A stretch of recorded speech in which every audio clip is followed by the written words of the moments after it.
Okay, this is GI secretions 1 of 2. GI secretions 1, all we're talking about here is we talked about like the stomach. We talked about stomach in the first one. GI secretions 1 was the stomach. GI secretions 2 is all about the pancreas and the actual small intestines. In the stomach, what was being released in the stomach? In the stomach, it was parietal cells were releasing hydrogen ions, right? Yep. HCl. Okay. Gastrin, histamine, and acetylcholine would positively stimulate the parietal cells to secrete HCl. Okay, those are so HCl would be going into the lumen, while in the capillaries, you would have bicarb going in the capillaries, creating an alkaline tide, which would increase our venous pH. Okay. All right, so that's what's happening there. You're having the alkaline tide, right? Because the things go in the opposite directions. Hydrogen ions and bicarb go in the opposite directions. And here we're going to see if we want to release bicarb into the lumen of the pancreas or the intestine, right? If you want to put it in there where the food is, then you're going to have to release hydrogen ions into the actual blood. So we'll get there. The 3 hormones we spoke about were secretin, acetylcholine, and CCK. We have to figure out where they come from. I have to go back and find out where they come from. But these guys are going to all increase your bicarb. They're, what's that word we said? Potentiate. They can potentiate each other. They potentiate the effect of secretin on the ductal cells. We know secretin, right, produces bicarb. So these are enzymes, CCK and acetylcholine, that will increase the effect of secretin. They will help positively stimulate, basically, secretin. Yeah, they all positively stimulate each other. Then you have 2 different cells we went over, 2 different cells in the small intestine and in the pancreas, right? One of them is called the acinar cell. Acinar cell, similar to our last time when we were talking about the gastrointestinal tract. We were talking about the stomach, and we were talking about the salivary glands. You have the acinar cells, and you also have the ductal cells, right? So acinar cells here, right here, the pancreatic acinar cells, and then you have the ductal cells, right? Pancreatic ductal or duodenal cells. So what's happening in these guys right here, 1 and 2? All right, so if we start with the acinar cell, the pancreatic acinar cell on the left, where you can see that acetylcholine and CCK are going to bind to its receptor on the acinar cell. It's going to be a G2 stimulated, which means that it's going to release and increase IP3, which is going to increase calcium. That releasing calcium is going to cause chlorine to leave the cell and to exit through this chlorine channel to create a negative lumen, allowing sodium and water to fall, right? Because if sodium is leaving, water follows salt, and it creates NaCl in the lumen. However, the more important aspect of the acinar cell is that you have the increase in exocytosis, which is really the releasing of zymogens, the inactive form of proteins, in the acinar cell. This then stimulates and works together with the ductal cells. The ductal cells are what are releasing bicarb into the lumen. So once we have the NaCl in the lumen from the acinar cell, the chlorine comes over. The chlorine is able to enter through the chlorine bicarb anion exchanger.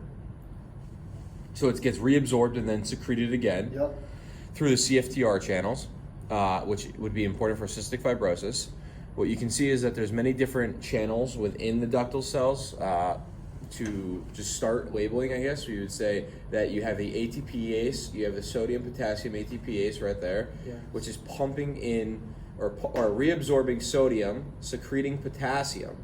Because as you go further down in the GI tract, you start to release more potassium.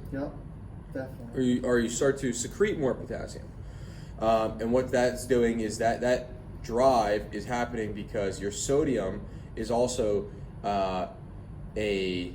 partnered or countered with the hydrogen ions that are being pumped into the capillaries. So sodium gets pumped into as sodium gets secreted, hydrogen ions get absorbed. And we know from the top where you see CO2 goes into water and CO2, carbonic anhydrous, bicarb, and hydrogen ions. Once you're at that step, right, with the bicarbonate buffer system, for every bicarb that is released or secreted, a hydrogen ion has to be reabsorbed, creating a decreased pH in the blood, So it's counteracting the alkaline tie that existed with parietal cells. Yeah, exactly. And then we also mentioned when we were talking about low flow and high flow, we said when you have low flow, acinar cells are producing NaCl. And I think what we were talking about yesterday was we were saying the acinar cell at low flow has the chloride coming out. The chloride's basically sitting in the lumen. It wasn't doing its full job almost. It was sitting in the lumen. So you're going to have chloride here, and it had, from the chloride being in the lumen, you have sodium, like you said, sodium, and then water's going to follow it. So you have sodium leaking out paracellularly through the pancreatic ductal cells, right?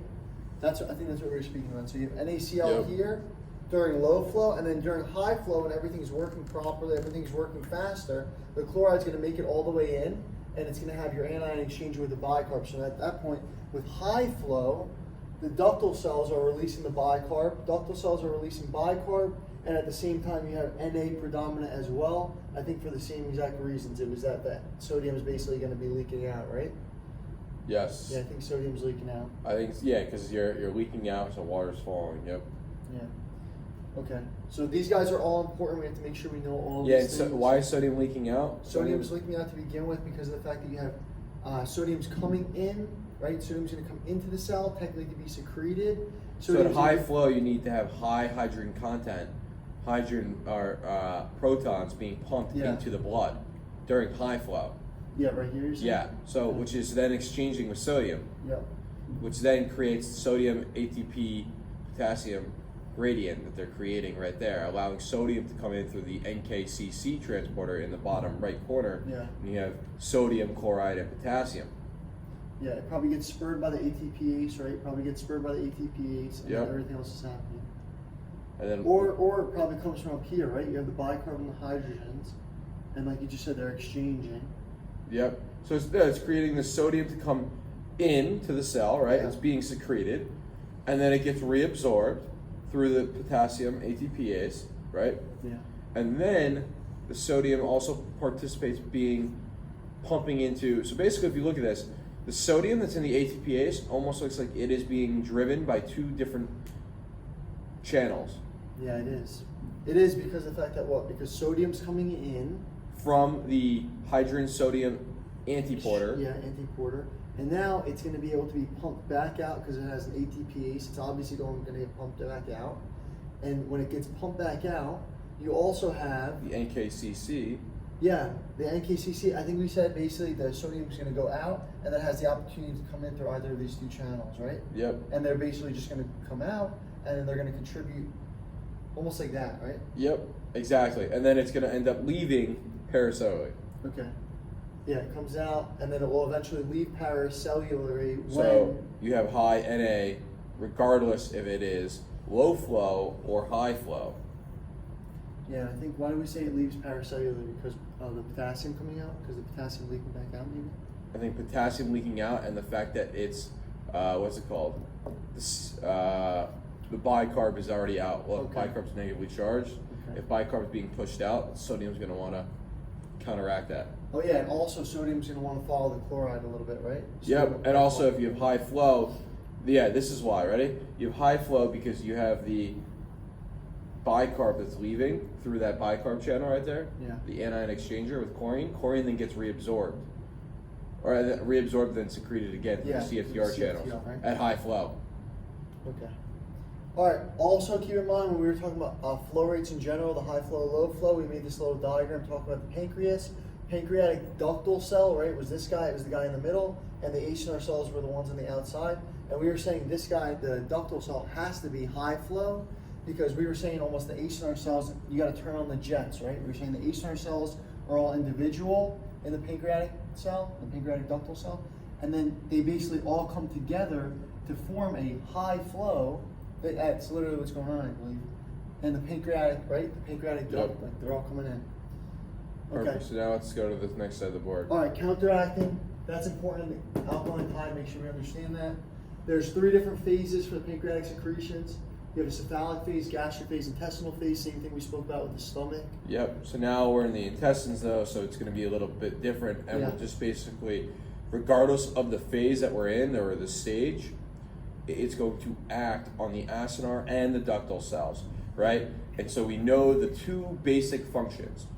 Just to like recap, the function of the acinar cell when it's stimulated is secrete proteins. Yeah. Exocytosis of and release zymogen proteins, which are going to help break down and digest the food, because we know that we're in the small intestine. This is where the greatest amount of absorption occurs, right?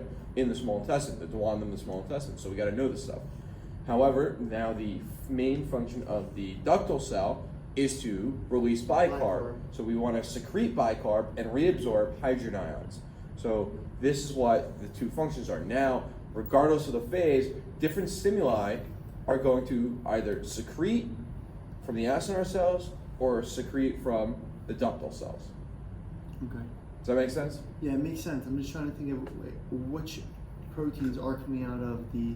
It's literally all the proteins. All we the spoke about proteins earlier. we spoke They're about coming earlier. from the pancreas. This Yep. is the pancreas acinar cells. These are So this is them. trypsinogen to trypsin. This is going to be chymotrypsin. All those guys, right? Yep, chymotrypsinogen to chymotrypsin. Okay. All right, so that's Carboxy, Yeah, so that's very important. That's a super important. That's probably like a huge takeaway right there. And then the ductal cells are producing the bicarb. Yep. So 3 different phases. In the cephalic phase, when you're thinking about food, right? It kind of seems like it's doing the opposite of what the stomach is doing. The stomach was making the HCl, right? Yep. Now we're going to be making bicarb. Pancreatic secretions, yeah. We have cephalic. So they're not really opposites. Like when someone's going to say that it's an opposite effect, it's not really an opposite. It's not an opposite in terms of function. It is opposite in terms of, although they're the same cells, they are opposites in the fact that it is a different releasing of a hormone. They're counteracting each other, although it's not a direct opposite because you're still working with the same enzymes. Yeah, counteracting each other. Yes, they're still the same enzymes. Balancing each other, counteracting each other. All right, so when you have vagal activity, right, that's coming from your brain. That's vagus nerve, cranial nerve, I think it's C10, right? That last thing. Vagal nerve, cranial nerve, C10. It's going to release acetylcholine. It's going to act on acinar cells and ductal cells. Okay? Yep, and then one's going to acinar. be secreting enzymes, one's going to be secreting bicarb. So acinar secretes what? Acinar is going to secrete the enzymes. All right, good. Ductal cells secreting bicarb. Perfect. Gastric phase. Now the food's in the actual stomach, right? Yep. 2 different stimuli. You have the actual protein from the food. I guess I wonder why that would be. Gastric distension, we know that is just the actual act of basically your stomach stretching out and your body's able to feel it, right? And that's why you'll have a vagal response again, another response from the vagus nerve, and you're going to have increase in gastrin. So you have increasing vagus nerve response, releasing acetylcholine, increasing gastrin from a CCKB receptor. Yep, right? which positively stimulates All acinar this stuff, cells. yeah, they're all going to positively stimulate acinar cells. So in the gastric phase, acinar cells are being stimulated. Acinar cells are going to release proteins. Yep, and then the protein in food is probably due to the fact that, hey, if your stomach realizes or your intestines realize, hey, we need to absorb protein in the food, let me say, if I can start breaking down, UCCK is going to say, hey, acinar cells, we got to release some zymogens, hurry up. The food's actually here in our intestines. We need to absorb this food. Yeah. That's why it's probably saying, hey, there's a rich source of protein. We need to absorb it. Okay. And also, the interesting thing is that vagal response, acetylcholine, gastrin, CCKB, right, all positively stimulate the the hydrogen potassium ATPase, which secreted hydrogens or proton secretion in the parietal cells. So those basically increase the acid, but these are now also working in the intestinal / pancreatic duct to release bicarb. Okay. So these guys are releasing bicarb, those guys are releasing hydrogen ions. Or I guess zymogens in this case with acinar cells. Okay. Last phase, intestinal phase, most important. It's 50 to 80% of your secretions are happening here in the intestinal phase. Digestive products and hydrogen ions in the lumen. Those are your 2 stimuli. Those are the 2 most important stimuli. Even the more important one is the hydrogen ions being in the lumen. So that means when you're in your small intestines, or when you're in the intestines, you're going to feel, the intestines will feel digestive products from the stomach coming in, those being fatty acids, amino acids, and peptides. Then they're going to have a release. They're going to have this stimulation, right? Hydrogen ions in the lumen. What did you say? Like, you want to film it at 15 minutes? Yeah, pause then.